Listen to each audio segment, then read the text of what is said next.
Mga isdang bato po sila. Ayan, ang dami po nila. Ayan, lalagasan. Ang dami po niyan guys. Ayan. Mga nasa ilalim po sila ng bato nakatira.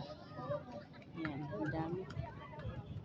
Ayan. Ay nakakatuwa dito sa dagat dito guys kasi ang dami mong ang dami mong makikita ng mga isdang dagat, shell.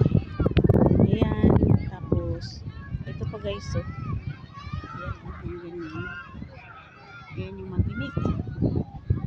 Ayan, mag-ingat ka lang kasi baka mamaya yung iba nasa labas niyan maapakan, diba?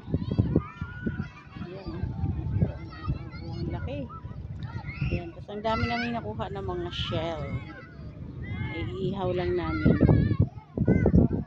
Ayan, ganito dito guys, ang ganda. Masarap kasi pag low tide yan, pwede tayo manguha ng shell dyan. Ayun o, kung meron naman kayong bingwit o. Masarap mamingwit, ganyan. Naiwanan nga lang namin yung aming bingwit. Ayan.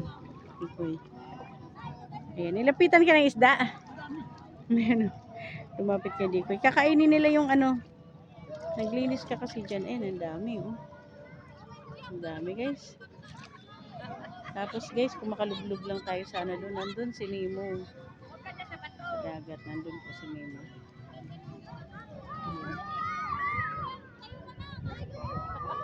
Meron pa eh.